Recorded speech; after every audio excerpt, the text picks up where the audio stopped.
Jadi passwordnya bagaimana? Password. Salam mendua Kristus. Iya, makasih. Allah kasih. Allah juga.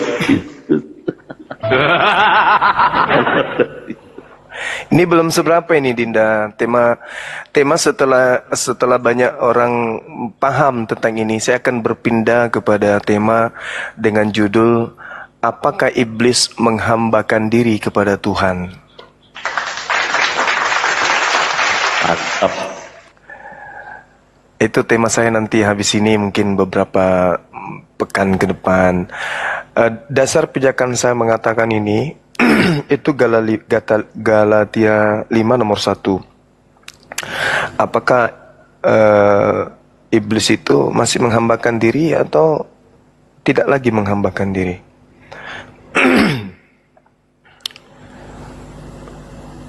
Dan juga nanti kita akan ke Al-Quran terkait ini, bahwa iblis itu mengakui Tuhan itu ada, tetapi mereka menganggap diri mereka ini tidak lagi menghambakan diri disebabkan karena ada satu hal.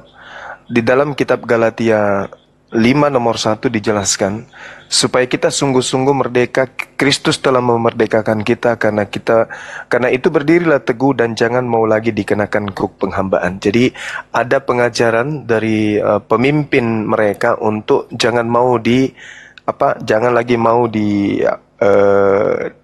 ditundukkan atau jangan lagi dikenakan kuk penghambaan. Kenapa mereka ini tidak mau menghambakan diri? Alasannya jelas di dalam Galatia 4 nomor 7. Di situ dikatakan, jadi kamu bukan lagi hamba, melainkan anak. Jikalau kamu anak, maka kamu juga adalah ahli waris oleh Tuhan. Jadi di sini, di data ini, bagaimana Paulus kemudian mencoba mengajarkan bahwa pengikut Paulus itu bukan lagi hamba Tuhan, melainkan adalah anak-anak Tuhan. Maka sebagai anak Tuhan, mereka adalah yang mewarisi kemudian apa yang diwariskan Tuhan. Nah, apakah itu betul? Nanti kita gali lebih jauh. Disebabkan di dalam Galatia 3 itu diurai bahwasanya kalian semua sudah dibaptis atas nama Kristus, jadi kalian sudah menerima pada diri kalian itu adalah sifat-sifat Kristus. Mereka tidak lagi menghambakan diri, mereka dibebaskan dari menghambakan diri karena mereka bukan lagi hamba Tuhan, melainkan dia adalah anak-anak Tuhan. Sebagai anak-anak Tuhan, mereka telah memiliki sifat-sifat Kristus. Pertanyaan kita nantinya, kita arahkan teman-teman, sifat-sifat Kristus yang ada pada diri teman-teman kita ini, apakah sama seperti sifat-sifat Kristus anak Maria? Nanti endingnya itu di situ. Kalau sifat-sifat daripada anak Maria itu berpola kepada ketaatan dan ketundukan kepada perintah Tuhan berdasarkan Yohanes 14 nomor 31. Yohanes 12 nomor 49 50. Yohanes 4 nomor 34. Yohanes 5 nomor 37, 35, 36 dan nomor 30. Bahkan berkata-kata pun dalam prosesi sifat seorang anak Maria ini mencerminkan sebagai seorang yang muslim yang taat. Bahkan di dalam Ibrani 5:7 beliau adalah anak yang saleh. Nah, kita bandingkan apakah Kristus anak Maria yang adalah anak saleh sama seperti saudara-saudara Kristen yang juga mensifati sifat-sifat Kristus. Maka di situ nanti akan kita lihat hasil endingnya, mereka ini sifat Kristus yang mana yang mereka ikuti. Kalau Kristus yang bebas dari perintah Tuhan, yang tidak mau dipenghamba lagi oleh Tuhan, itu menurut saudara-saudara saya, kira-kira siapa tuh yang mau merdeka dari kuk penghambaan? Paulus. Menurut itu jawabannya tuh. Hanya iblis yang tidak mau menghambakan diri kepada Tuhan. Betul? Betul. Ya, bagus. Betul. Tapi itu nanti kita urai dulu kita urai dulu apa yang diterangkan oleh Al-Quran, bahwa Al-Quran menerangkan Nabi Isa alaihissalam itu tidak disalibkan berdasarkan Al-Quranul Karim surah An-Nisa ayat 157. Di situ dikatakan dengan sangat jelas bahwasanya karakter mereka itu sama seperti Al-Quran. Ketika Al-Quran mengatakan bahwasanya mereka tidak menyalibkan, mereka tidak membunuh dan mereka tidak menyalibkan, melainkan apa yang mereka salib itu diserupakan seperti Nabi Isa. Wa ma qatalu wa ma salabu walakin syubbiha lahum. Saya uraikan lagi sedikit. Saya uraikan sedikit teman-teman sekalian, adik-adik saya sini. Ketika Allah berfirman, wa ma qatalu wa ma salabu walakin syubbiha lahum.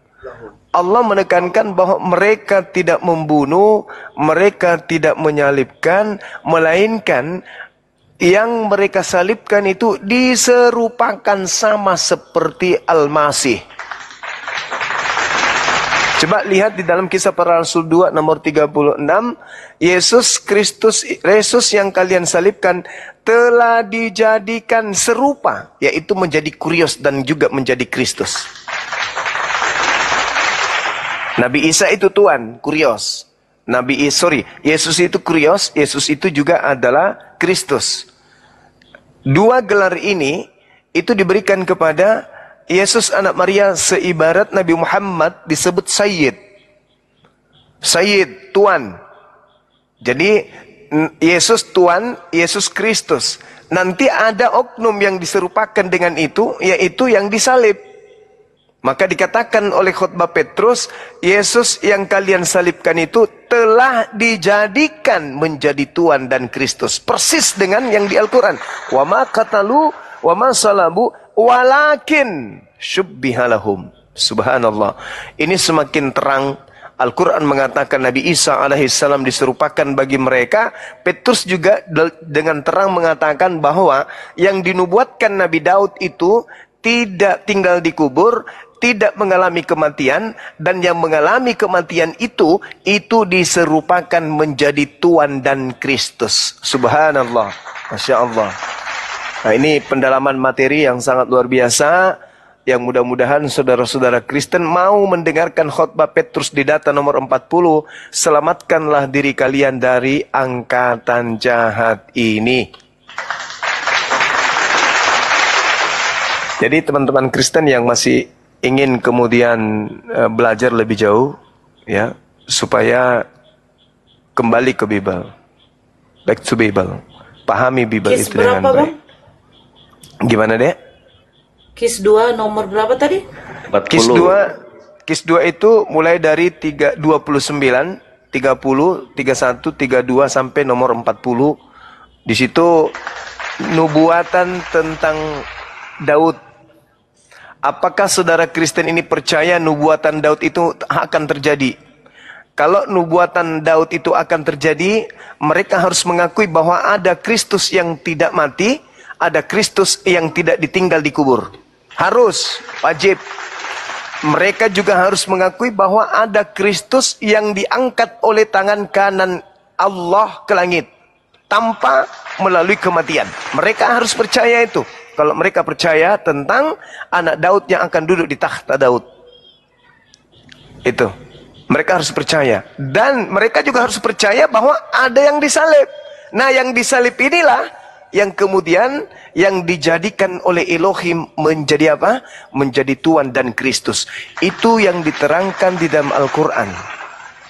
Bahwa aku menjadikan iblis sebagai pemimpin bagi mereka. Saya kira materi kita ini memang perlu dalam surah Al-A'raf ayat 27. Di sana dikatakan inna ja'alna sayatina awliya'a lilladzina la yu'minun. Awliya lilladzina la yu'minun. Sesungguhnya aku telah menjadikan iblis itu menjadi pemimpin, menjadi tuan, menjadi rab bagi orang-orang yang tidak beriman.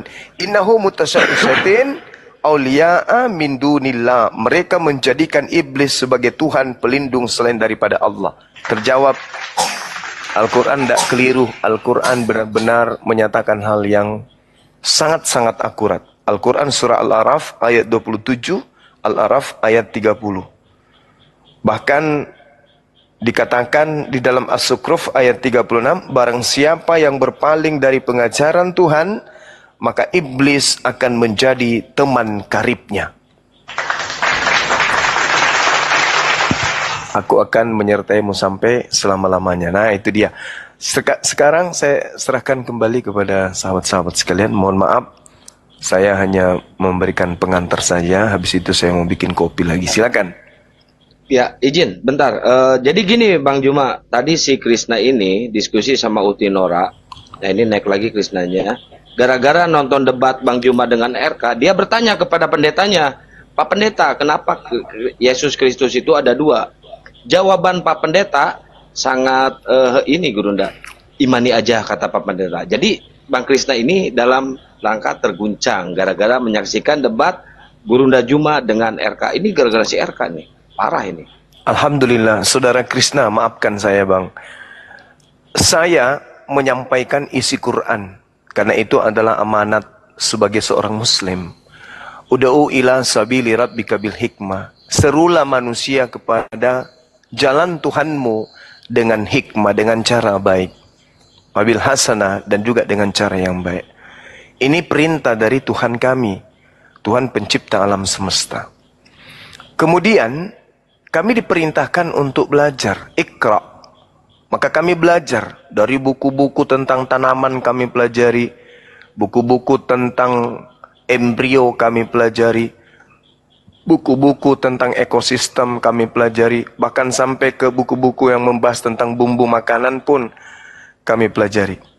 Jadi ketika datang sekelompok saudara kami Kristen memberitakan buku yang mereka sebut Injil, maka kami bahagia karena kami diberi kemudian kisi-kisi untuk belajar, materi untuk belajar. Karena Islam tahu ilmu pengetahuan yang Tuhan tuangkan di atas muka bumi itu sangat luas, cakupannya sangat luas. Kami pelajari. Al-Quran menarasikan ada yang diserupakan dengan Nabi Isa alaihissalam. Bible ternyata menyerukan hal yang sama. Menariknya, apa yang menjadi nuansa Quran sebagai bimbingan kepada manusia akhir zaman, itu betul-betul teraplikasi di dalam Bible. Contoh misalnya, ketika dikatakan ulaika hum syarrul bariyah, mereka itu tabiatnya adalah lebih buruk dari makhluk, seburuk-buruknya makhluk kata Quran. Nah, pola ini saya berpikir tuh bahwa tidak ada kemudian seekor binatang yang menyembah, mempertuhankan sesamanya binatang. Tetapi ada makhluk yang diberi akal, sudah tahu yang disembah itu adalah pernah jadi manusia. Bahkan mereka menyatakan mati terkutuk di atas tiang salib dan dilahirkan oleh manusia. Tapi mereka nggak pernah mikir gitu loh. Nah, inilah yang Al-Quran sampaikan, ulaika hum syarrul bariyah. Kenapa demikian? Karena mereka tidak menggunakan akal sehat. Yang mereka ikuti hanya dogma, doktrin, persangkaan, duga-menduga, hayalan, halusinasi, harapan semu, mimpi-mimpi yang indah, tapi tidak sesuai dengan kenyataan. Apesnya, kalau cuman Al-Quran yang menarasikan itu, berarti Al-Quran ini ya cuman sepihak. Tapi faktanya tidak. Ketika Al-Quran mengatakan wa idza khusiran nasu kanu lahum a'da wa kanu bi ibadatim kafirin. Ini ternyata diaplikasikan juga di dalam pengajaran Yesus. Pada hari terakhir nanti banyak orang yang beribadah kepadaku. Banyak orang yang memuji aku, menyembahku, memanggilku Tuhan, bernubuat pakai namaku, mengusir setan pakai namaku, bermukjizat pakai namaku. Mereka sudah mencapai puncak langit.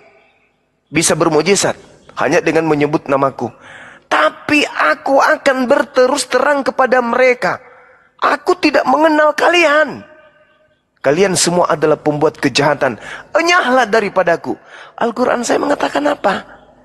Pada hari kiamat nanti, apa yang mereka sembah selain daripada aku, kata Allah, akan menjadi musuhnya.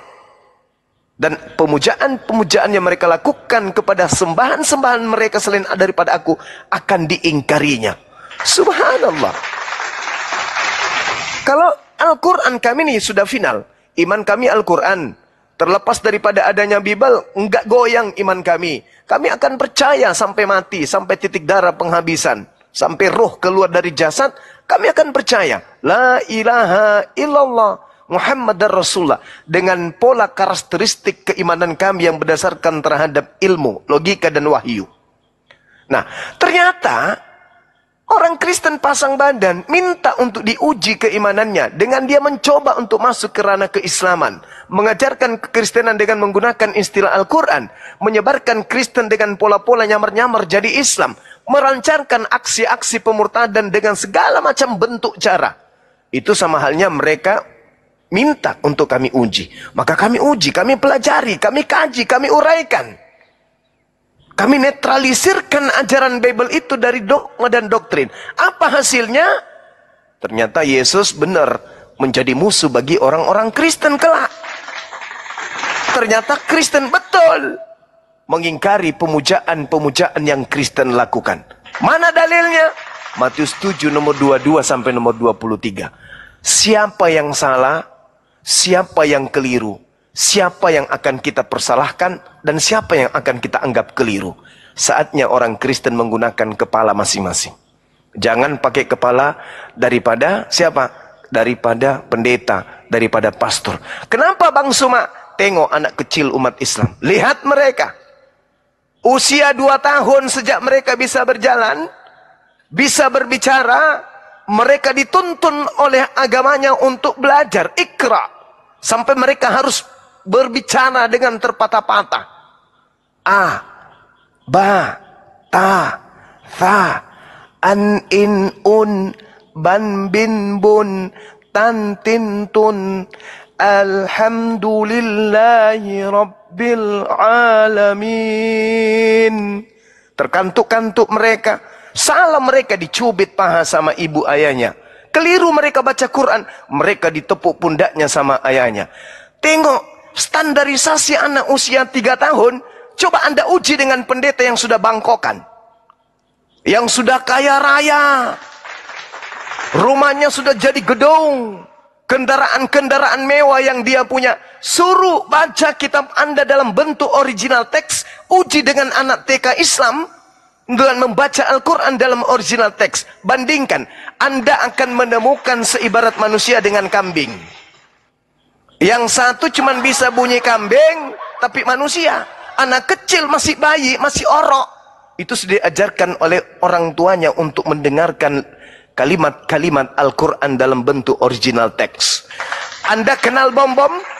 Besar perutnya, matanya bola, pongah, sombong sesombong-sombongnya ketika dia berbicara di depan publik. Suruh baca Yunani. Suruh baca original teks kitabnya. Dia bawa kitabnya orang Yahudi, di dalam kitab Yesaya, di dalam kitab Keluaran, dalam kitab Mazmur, Yesus Kristus nyetang. Suruh baca Ibrani. Inilah penipuan yang tidak pernah kalian sadari, wahai saudara-saudaraku jemaat-jemaat. Bagaimana mungkin seorang hanya berdasarkan titel sarjana teologi yang tidak mengerti original teksnya, tidak paham tentang seluk-beluk bahasa dari firman itu, mereka mengajarkan kalian, sementara mereka sendiri nggak paham. Cobalah, seibarat anak kecil ngajarin kalian Al-Quran, dia anak ini tidak bisa bahasa Al-Quran. Apa yang terjadi? Jadi pendeta pastor yang tidak ngerti original teks kitabnya, saya katakan seibarat anak TK yang membaca sampul buku kedokteran, lantas mereka membuka praktek. Itulah pendeta, itulah kelas pastor. Ini sadar enggak teman-teman Kristen ini? Sadar enggak tuh? Diajarkan oleh seseorang tentang kimia. Orang yang tidak ngerti daripada takaran-takaran rumus-rumus kimia, tidak mengerti tentang simbol-simbol kimia, ngajarin tentang Tuhan, ngajarin tentang kimia. Bagaimana bisa nyambung? Cobalah. Maka Al-Quran datang menyeru bukan hanya kepada orang non-Yahudi, bahkan ahli kitab, yang di sana tersusun nabi diutus, yang di sana tersusun kitab diwahyukan. Tapi apa kata Allah? Qad ja'akum rasuluna yubayyinu lakum. Wahai ahli kitab, ya ahlal kitab, telah datang rasulku untuk mengembalikan kalian kepada jalan yang lurus, yang sudah jauh kalian tinggalkan. Kalau ahli kitab aja dipanggil, saudara, lalu bagaimana kita ini yang bukan ahli kitab? Bagaimana kita ini yang bukan Bani Yakub, yang tidak ada nabi diutus kepada kita? Maka jangankan kita yang bukan keturunan Ishak, bukan keturunan Nabi Ismail, bukan keturunan Nabi Abraham, mereka saja yang mendapatkan warisan kitab suci dan para nabi masih diseru kembali kepada Quran. Apalagi kita. Lantas kita sombong. Oh enggak mau. Kenapa enggak mau? Aku lebih percaya kepada agamaku. Kenapa bisa? Karena agamaku itu kasih. Yang ngajarin siapa? Pendeta pastorku. Memang pendeta pastormu itu ahli kitab? Bisa ahli kitab dia. Dia bisa baca Ibrani. Dia bisa baca Aramaik. Dia bisa bahasa Suryani. Dia bahasa Yunani. Enggak. Ya apa bedanya? Apa bedanya dengan anak TK? Masih mending anak TK Islam, mereka bisa membaca original teksnya.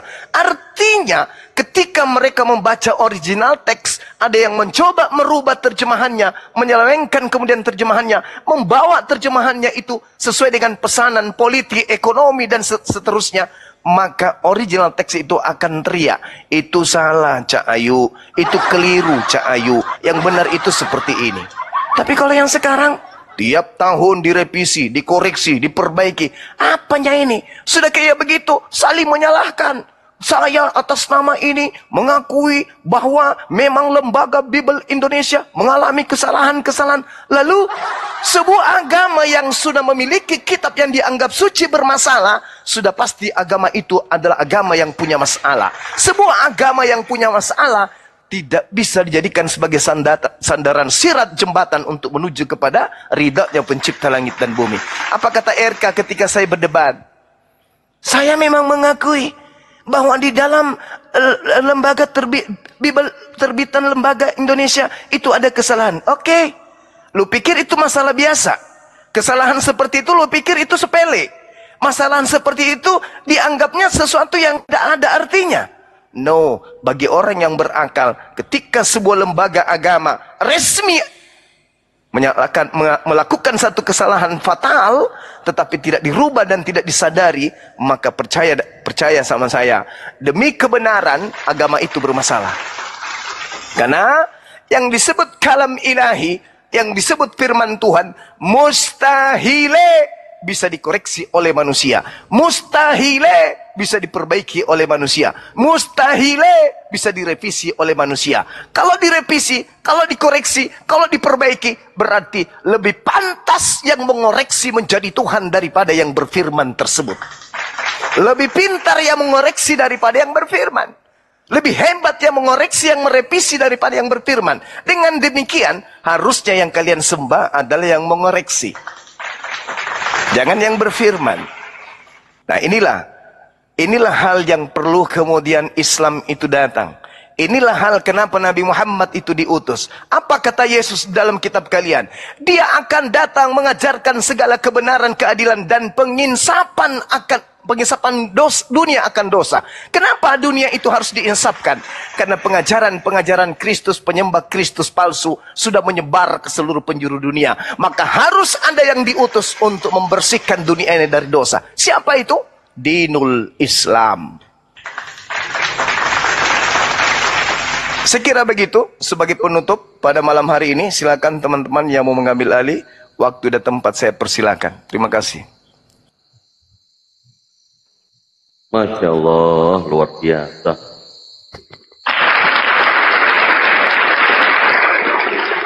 Baik, ada tamu baru, kita sapa dulu. My Lord. Selamat malam, My Lord. Selamat malam Bang, ya silakan. Ya, ada yang mau didiskusikan? Bentar izin Bang Dito, mending fokus ke Bang Krisna dulu, Oh ya, baik. Bang Lord nggak lagi ngapa-ngapain ya, sabar dulu ya. Silakan, Krisna.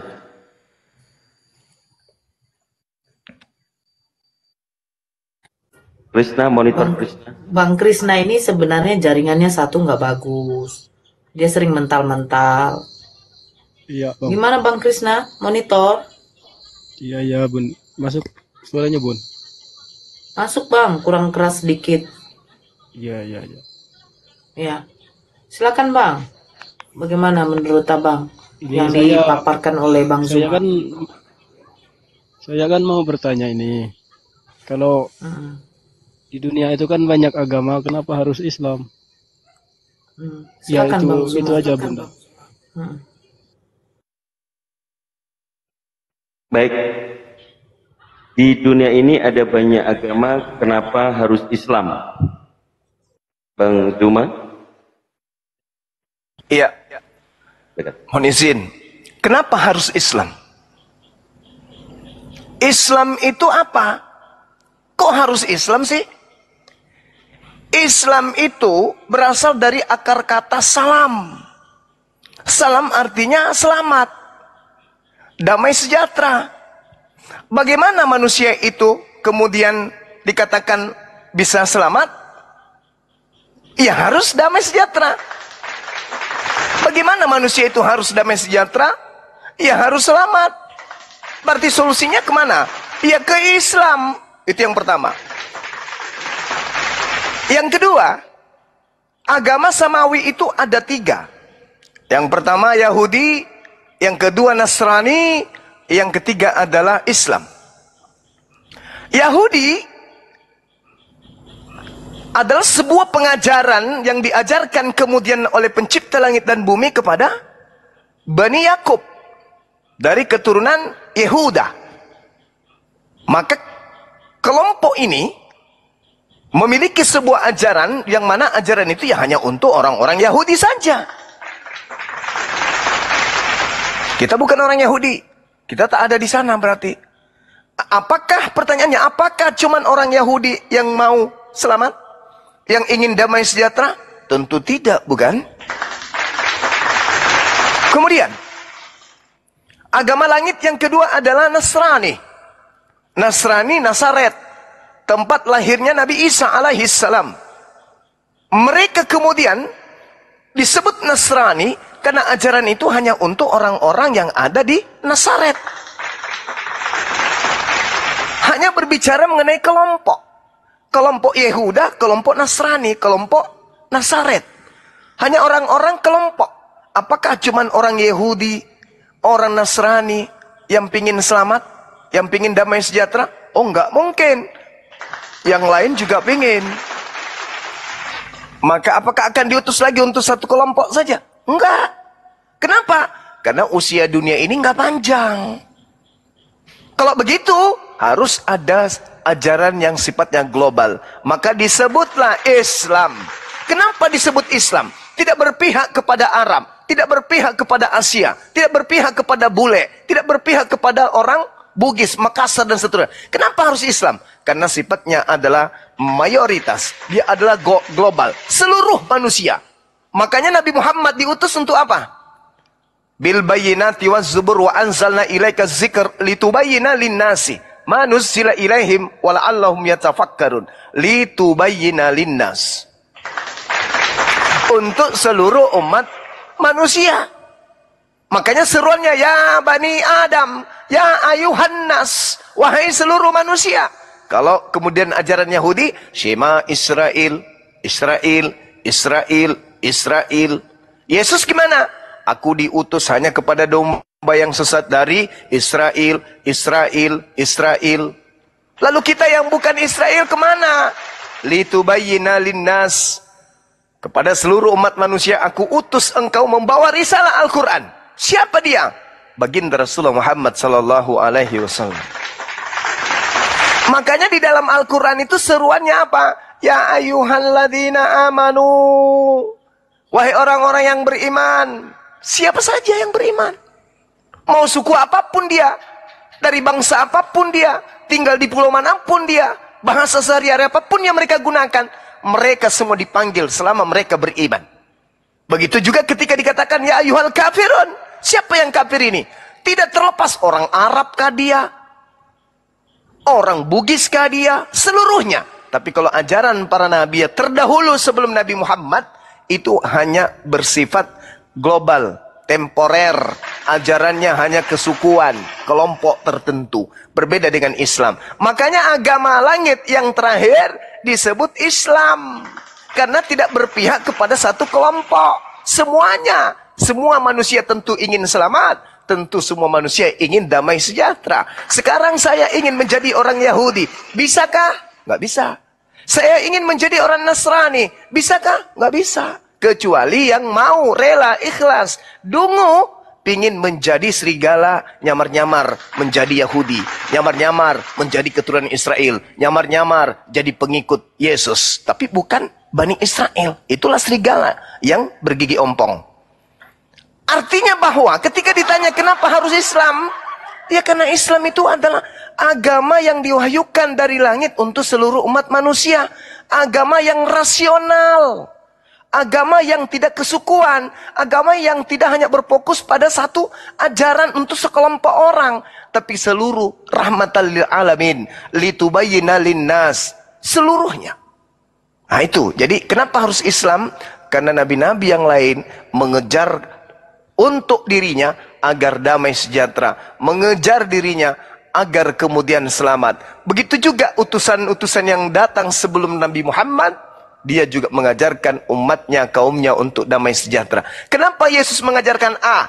Kenapa Yesus melarang B? Kenapa Musa melarang A? Kenapa Musa melarang B? Kenapa dia perintahkan A, B, C? Kenapa dia larang A, B, C? Apa yang mereka kejar? Damai sejahtera. Apa yang mereka impikan? Keselamatan. Damai sejahtera, keselamatan. Ya Islam lah itu. Makanya Yesus digelari apa? Juru selamat. Tidak disebut juru Yahudi, juru Kristen, juru Hindu, juru Buddha. Dia disebut sebagai juru selamat. Ma makna fil lugatil Arabiyah? Salam Ibrani, salam, salama dalam bahasa Quran. Jelas. Jadi Yesus itu juru Islam. Bukan juru Kristen. Yang juru Kristen itu ya Kristus yang keluar dari kubur. Itu berbeda. Itu berbeda, yang keluar dari kubur itu berbeda. Berbeda oknum dengan Kristus yang datang mengajarkan damai sejahtera. Yang juru selamat itu berbeda dengan dia Kristus yang keluar dari kubur. Itu beda. Demikian. Mungkin ada tambahan dari adik-adik saya, teman-teman saya, silakan. Masya Allah, sudah cukup mantap, luar biasa. Kami pun juga mengambil jadi suatu hikmat pada saat ada yang bertanya seperti itu, kita semuanya sudah catat. Masya Allah, barakallahu fiik, Brenda. Oke, ini host itu Chris udah kelihatan belum di bawah? Karena dia sering mental karena akunnya private, hanya host yang bisa melihat permintaannya. Boleh nggak ada, belum ada Kang Dito. Fokus ke ini aja dulu sekarang. Nanti nunggu sambil nunggu Bang Krisnanya. Baik. Siap. My Lord, open your mic. Silakan dibuka mute-nya. Ya, silakan Bang, ya. apa yang mau didiskusikan. Silakan bernarasi terlebih dahulu, kemudian apa yang mau ditanya dan didiskusikan. Silakan. Oke, saya buka di surat Al-Anfal ya, ayat 55. Di situ disebutkan sesungguhnya makhluk bergerak yang bernyawa yang paling buruk seburuk-buruknya dalam pandangan Allah ialah orang kafir karena mereka tidak beriman. Terus ayat kedua dari surat Al-Bayyinah ayat 6. Min syarul bariyah. Sesungguhnya orang kafir, orang munafik dari ahli kitab Yahudi, Nasrani itu adalah seburuk-buruknya makhluk, sejahat-jahatnya ciptaan. Nah, dari kedua ayat ini baru saya temui di Islam, karena di kitab agama lain, di Kristen atau Yahudi atau Hindu, tidak pernah sang pencipta menyebut ciptaannya sendiri sebagai seburuk-buruknya makhluk, sejahat-jahatnya ciptaan, atau sejelek-jeleknya makhluk hidup gitu ya. Baru di Quran doang saya lihat gitu. Ya, silakan tanggapannya. Terima kasih. Mas Hafi. Ya, Masya Allah. Jadi kalau di dalam Al-Quran yang Anda sebutkan tadi, innal ladzina kafaru, ini sudah berbicara mengenai tentang orang ingkar. Orang ingkar nih yang diceritain. Iya, Orang soalnya yang di kitab lain maupun itu kalau tidak beriman pun tidak sampai disebut seperti itu, Pak. Oke, baik.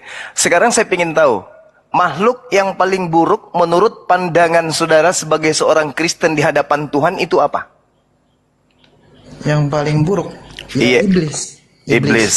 Izinkan saya, iblis di dalam kitab saudara itu terindikasi kalau diumpamakan dengan binatang disebut apa? Nggak ada, dia kan makhluk halus, Pak. Di dalam pengajaran kitab Kejadian 2, Kejadian 3, iblis itu disebut dengan sebutan apa? Ular. Bagus sekali. Bukankah di dalam kitab Anda orang-orang Yahudi disumpahi dengan ribuan ayat? Jangankan di perjanjian lama, saya ambil contoh. Di dalam kitab perjanjian baru Matius 23. Izinkan saya. Kita mulai data nomor 15. Celakalah kamu hai ahli Taurat, orang Farisi, hai kamu orang munafik. Nomor 16. Celakalah kamu hai pemimpin-pemimpin buta. Nomor 17. Hai orang-orang yang bodoh, orang-orang buta, apa yang lebih penting, emas atau bait suci? Nomor 18. Bersumpah demi mesbah. Siapa mereka ini? Mereka adalah orang-orang celaka. Apa gelar yang diberikan kepadanya? Baca nomor 36. Aku berkata kepadamu, sesungguhnya semua ini akan ditanggung angkatan ini. Angkatan yang mana? Teng-teng. Mereka disebut dengan sebutan anak-anak ular beludak. Anak-anak apa? Matius 23, di situ diterangkan dengan jelas Ayat bahwa berapa? orang-orang Israel, saya sudah sebutkan tadi. Saya sudah Matius menyebut 23 ayat. Matius 23 dari data nomor 15 sampai nomor 36. Ujung-ujungnya di data nomor 32 dikatakan begini. Jadi penuhilah juga takaran nenek moyangmu, hai kamu ular-ular. Hai kamu keturunan ular beludak. Bagaimana mungkin kamu dapat Bagaimana mungkin kamu dapat meluputkan diri dari hukuman neraka? Matius 23 nih. Ya. Mana, Bang? 32, 33. Nah, di situ, di 33 tuh.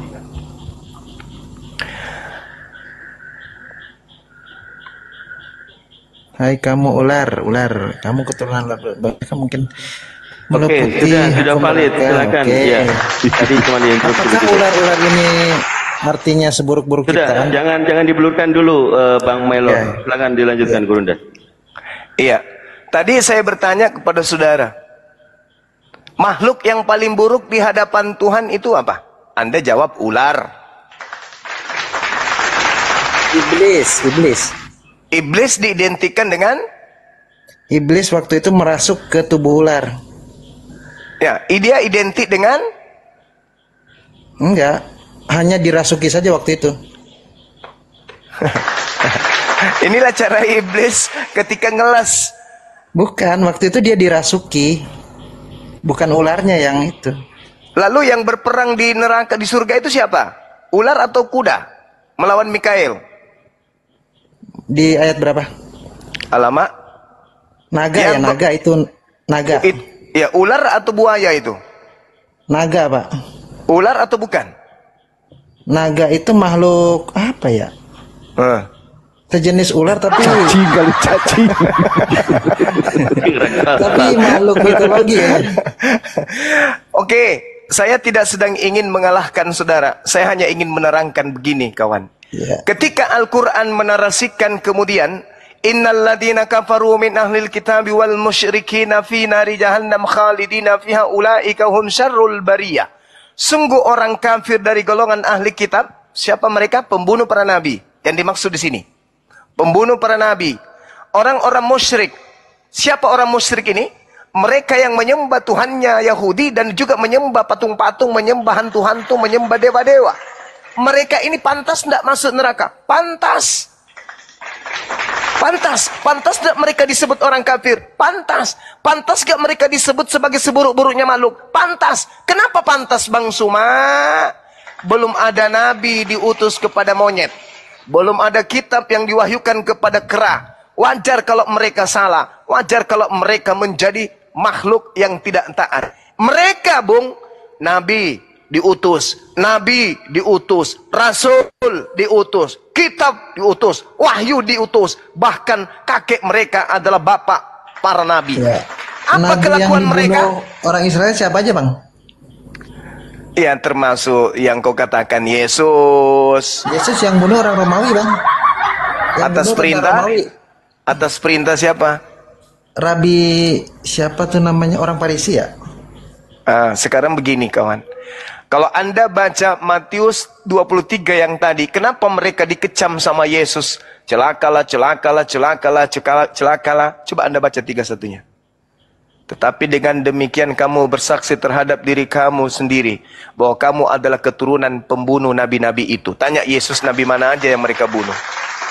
Baca nomor 30-nya. Jangan tertawa. Iya. Nomor 30-nya. Dan berkata, jika kami hidup di zaman nenek moyang kita, tentulah kami tidak ikut dengan mereka dalam pembunuhan nabi-nabi itu. Jangan Anda nuntut ke Al-Quran. Nabi mana? Tanya Yesus. Ini. Oke. Mereka orang Yahudi adalah keturunan para pembunuh nabi-nabi. Tanya nabi mana aja yang dibunuhnya. Oke. Kalau di ayat Al-Baqarah ayat 61 itu kan waktu Bani Israel ngikut Musa minta makanan tuh. Iya. Terus mereka dihukum dimurkai Allah. Alasannya ternyata bukan karena minta makanan, karena membunuh para nabi. Nah, nabi mana yang sebelum Musa dibunuhin, Bang? Sama pertanyaan saya tadi. Sama tadi pertanyaan saya kepada Matius 23, kata Yesus, kalian adalah keturunan pembunuh para nabi. Nabi mana? Kalau itu yang dibunuh itu yang sesudah Musa. Kalau di 61 kan yang sebelum Musa itu. Coba Anda tunjukkan kepada saya bahwa mereka kemudian membunuh nabi setelah Musa. Itu Zakaria kan setelah Musa dibunuh. Di mana dijelaskan itu bahwa itu menjelaskan kemudian setelah Musa? Di mana dijelaskan? Kenapa? Di mana dijelaskan bahwa itu adalah menjelaskan tentang nabi yang datang setelah Musa? Yang di ayat mana? Ya, tadi Anda mengatakan di Matius 23 yang saya katakan, kata Anda itu adalah nabi sebelum Musa. Nabi-nabi yang dibunuh itu kebanyakan nabi setelah Musa, Bang. Nah, pertanyaan saya, sama tidak dengan apa yang diterangkan Al-Quran? Mereka adalah pembunuh nabi. Sama tidak? Kalau di Al-Quran Al-Baqarah 61, mereka dihukum lantaran membunuhi para nabi. Nah, itu kan zaman Musa nih. Kira-kira zaman sebelum Musa siapa yang dibunuh gitu? Di sini tidak diterangkan, malah diterangkan seperti ini. Innalladzina amanu walladzina hadu wan nasara wassabiin man amana billah wal yaumil akhir. Malah mereka dikatakan sebagai orang-orang yang ada di antara mereka yang beriman, mereka itu adalah orang yang diselamatkan oleh Allah. Tapi Anda mencoba untuk mencari narasi bahwasanya. Enggak, saya buka ayatnya deh, biar enggak dibilang hoax, saya buka datanya ya. Al-Baqarah ayat 61 nih. Oh ya udah, sekalian Anda baca, silakan. Ya, 61 nih dia.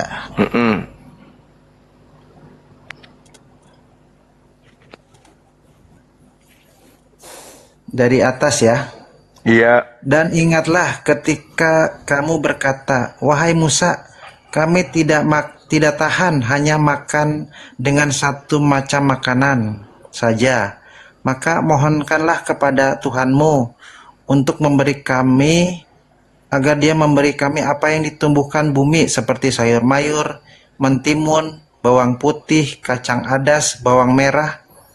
Kemudian Musa menjawab, apakah kamu meminta sesuatu yang buruk sebagai ganti dari sesuatu yang baik? Pergilah ke suatu kota, pasti kamu akan memperoleh apa yang kamu minta. Kemudian mereka ditimpa guru ndak kenistaan. kena ban. Waduh. Gimana ini? Sabar, Yang kau baca itu, bro, yang kau baca itu bukan Al-Quran, itu yang terjemahan kau baca. Iya, saya kan ngertinya ini, Bang. Iya, tapi lain kali kau bilang jangan mau membaca Al-Quran, baca terjemahan gitu. Oh iya dah, siap. Baca terjemahan gitu ya. Ya.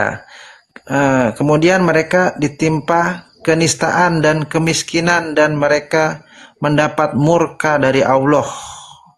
Ternyata bukan karena minta makanan di sini, murkanya disebabkan oleh hal itu terjadi karena mereka mengingkari ayat-ayat Allah dan membunuh para nabi-nabi sebelumnya. Nah, yang pertanyaan saya adalah siapa nabi-nabi zaman Musa atau sebelum Musa yang dibunuh ini, Bang? Ya, makasih. Bisa Anda tunjukkan kepada saya bahasa Arab kata sebelumnya di situ? Iya. Boleh? Ada kata sebelumnya di sana, silakan. Ya. Ada? Yakin? Ini mereka dimiskan ternyata bukan karena minta makanan. Ini kan Enggak, mereka yang minta makanan. Ya, saya sudah akui itu, saya sudah akui. Yang saya minta itu nabi-nabi sebelumnya itu Anda dapatkan dari bahasa Al-Qur'an yang mana? Ini mereka dihukum karena membunuh para nabi. Nah, siapa nabi-nabi dibunuh mereka ini, Bang? Kata sebelumnya mana? Ada? Oh, tadi saya salah baca berarti. Anda mencoba memframing Al-Quran. Ini Enggak, kata saya Allah. salah baca. Membunuh para nabi-nabi dan mengingkari ayat-ayat Anda ingin alasan yang tanpa hak.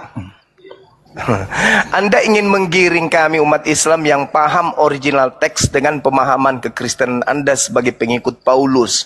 Di situ tidak ada kata nabi-nabi sebelumnya. Tapi Anda sadar itu, Anda menambahi supaya yang dianggap di sini adalah nabi yang datang sebelum Nabi Musa. Padahal Allah menarasikan kemudian mereka ditimpa kenistaan dan kemiskinan dan kembali mendapat kemurkaan dari Allah. Hal itu terjadi karena mereka mengingkari ayat-ayat Allah dan membunuh para nabi tanpa hak alasan yang benar.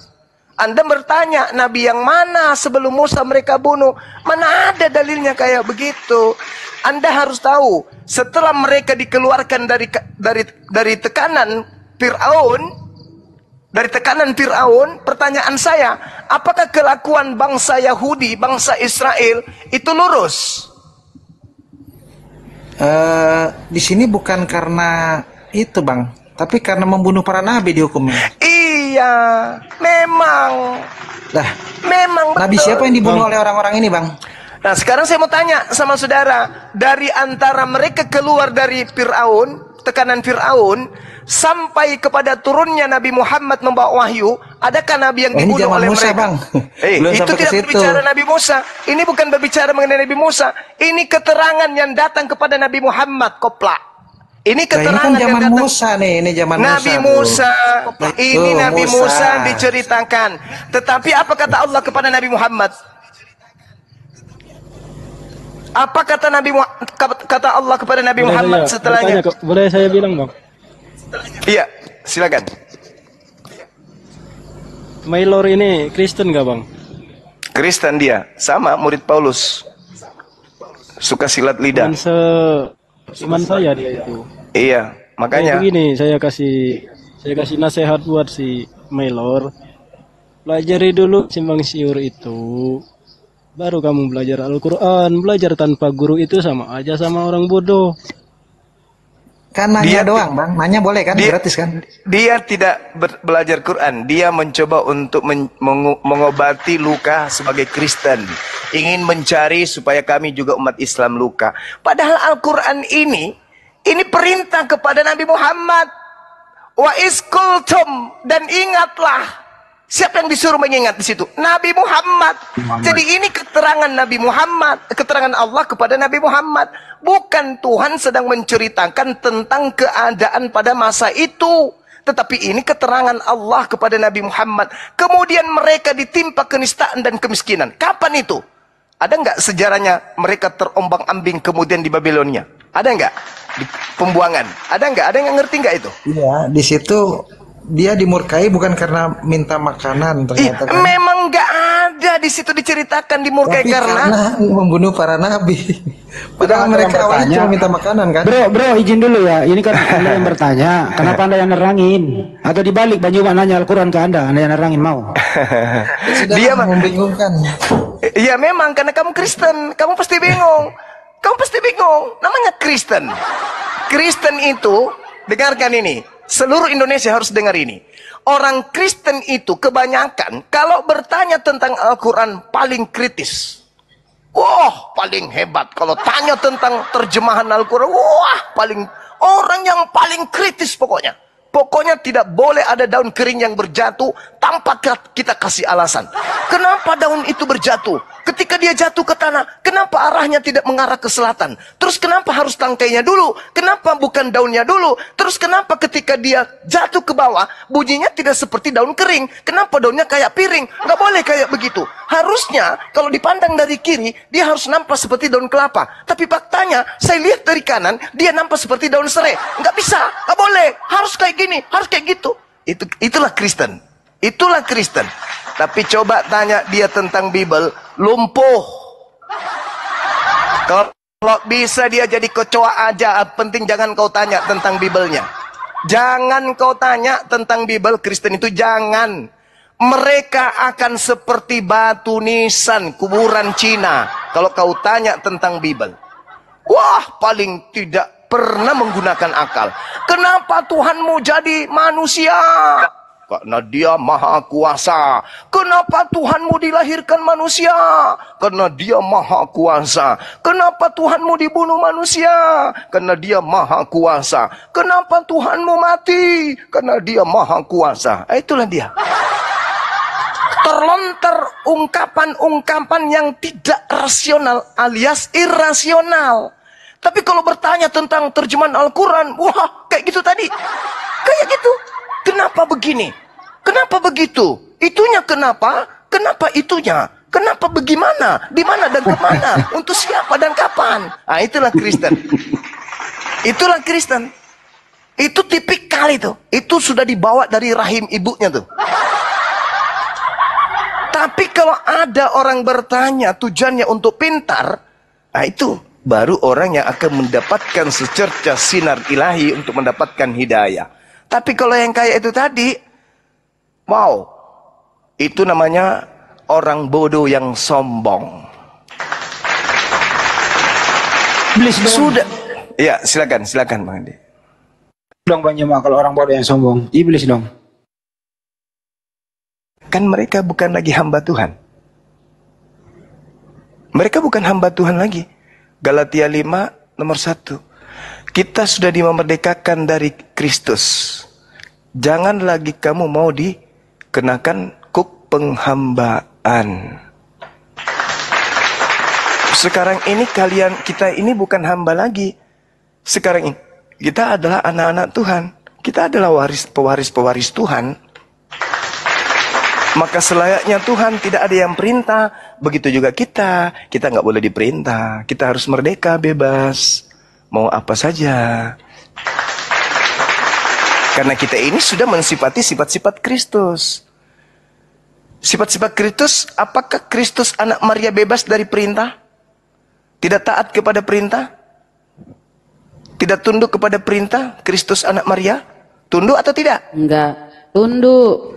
Tunduk. Tapi mereka ini tunduk apa tidak? Tidak. Tidak, Paman. Jadi mereka ini Kristus apa? Kristus yang asli atau yang palsu? Palsu, mereka. Paman. Palsu. Itulah dia. Jadi kita diskusi manusia 100%, iblis 100%. Karena kenapa? Dia tak tanggalkan akal. Kalau saudara Kristen ini, alhamdulillah, teman Kristen, dia masih mau mendengarkan. Artinya, ya kalau saya ikuti Islam, apa yang dia kasih ke saya? Surga. Menurut Islam. Nah, kalau saya tetap di Kristen, apa yang saya dapat dari Kristen? Neraka.